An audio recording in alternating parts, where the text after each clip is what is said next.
O primeiro campeão do UFC com 10 defesas de títulos seguidas, Anderson, the Spider Silva! Foram 7 anos lutando contra os melhores do mundo e ele venceu todos brincando. Nos próximos minutos você vai ver o nascimento da lenda, como o Spider virou um pesadelo dentro do octógono e como seu maior superpoder foi o que causou a sua queda. Vamos começar voltando para junho de 2026. O UFC apresenta um brasileiro de 31 anos que praticamente ninguém conhecia. Ele tinha passado pelo Cage Rage na Inglaterra. Tinha um currículo bom. O seu adversário de estreia era Chris Leben, com 5 vitórias seguidas no UFC, um dos caras mais durões da categoria. E confiante o bastante para prever que ia mandar o brasileiro de volta para casa. Ele não durou nem 1 minuto. 49 segundos, foi só isso que o Anderson precisou para desmontar um cara que vinha de 5 vitórias consecutivas. Na sua estreia, ele acertou 85% dos golpes que tentou naquela luta, e ainda saiu dançando. O UFC fez uma enquete no site perguntando quem deveria enfrentar aquele brasileiro desconhecido em seguida. A resposta veio quase unânime, o campeão da categoria, Rich Franklin. 3 meses, foi só isso que separou a sua luta de estreia da sua luta pelo título. Franklin era professor de matemática, tinha um cartel de 22 vitórias e 1 derrota. A luta durou 2 minutos e 59 segundos. Anderson prendeu Franklin no clinch de Muay Thai e começou a zaralhar o seu corpo na joelhada. Um golpe que praticamente ninguém usava daquele jeito no UFC, até então.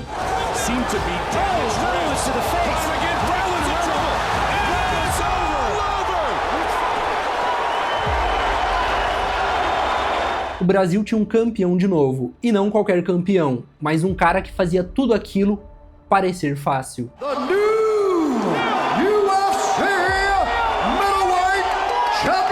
Nessa época, existia um debate de quem era o melhor peso médio do planeta. Muita gente apostava em Dan Henderson, ex-campeão do Pride, com uma mão direita que apagava qualquer um.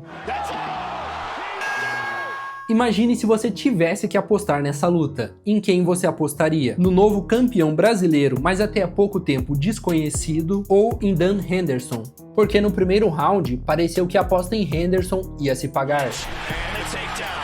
Ele dominou, levou o Anderson para o chão e encheu ele de cotoveladas e socos.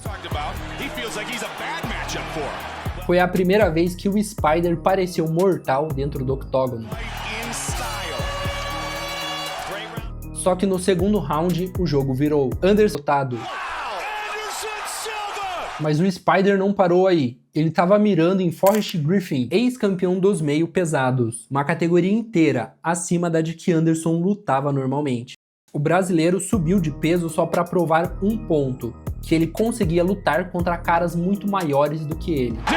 O que aconteceu aqui desafiou tudo que o UFC já tinha visto. Anderson abaixou as 2 mãos. As duas. O Spider desviava só com um movimento de cabeça. Enquanto andava para trás, Griffin ainda saiu cambaleando da arena. Anos depois, ele mesmo chamou aquela luta de a pior noite da carreira dele. Mas antes de te contar sobre a queda do Spider, eu preciso te mostrar esse cara aí, que quase destruiu essa lenda. Chael Sonnen, wrestler americano, boca de burro, especialista em provocar. Anderson Silva, you absolutely suck. Meses antes da luta, ele já estava de treta, chamando o Anderson de fraude. I beat you. You leave the division. You beat me. I will leave the UFC forever. Nossa! E por quase 23 minutos ele fez exatamente o que ele prometeu. Queda atrás de queda, ground and pound, Anderson sendo dominado como nunca tinha sido antes. Na visão dos 3 juízes daquela luta, Sonnen estava ganhando todos os rounds até aquele momento. Faltando pouco mais de 2 minutos para o fim da luta, Anderson ainda estava perdendo. Mas no chão ele conseguiu armar um triângulo com uma chave de braço. Sonnen bateu aos 3 minutos e 10 segundos do 5º round. Tinha acabado de acontecer uma das maiores viradas da história do UFC. Só que essa vitória ficou com uma mancha. Dias depois, veio à tona que Chael Sonnen tinha testado positivo para testosterona sintética. Por isso, a revanche prometida foi cancelada e só foi acontecer 2 anos depois. Lá em 2012, quando Anderson resolveu tudo com um nocaute técnico no segundo round.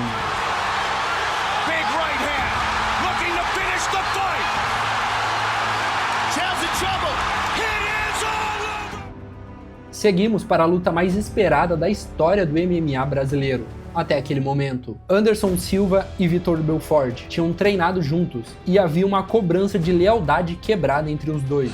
Você tá pronto? Tá pronto? Então vamos pra briga. Por isso, a luta foi quase 3 minutos só de estudo. Nenhum dos dois queria errar primeiro. Quando finalmente trocaram golpes, veio um chute frontal de Kung Fu.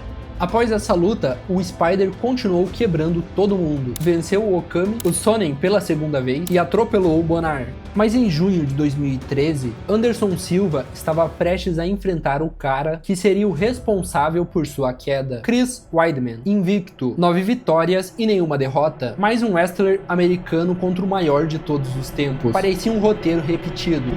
Só que Anderson entrou diferente naquela noite. Ele provocou mais do que o normal, guarda baixa como de costume, até chegou a dançar. Em uma sequência, Weidman acertou um gancho de esquerda. Anderson, ainda provocando e andando para trás, é pego por mais um gancho de esquerda que derrubou o campeão. Anderson apagou. 7 anos, 16 vitórias seguidas, 10 defesas de cinturão, tudo acabou num único soco.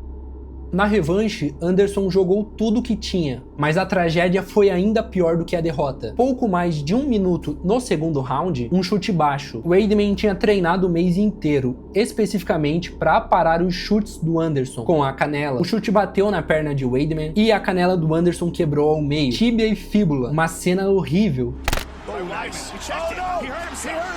E foi nesse momento que a lenda do Spider terminou.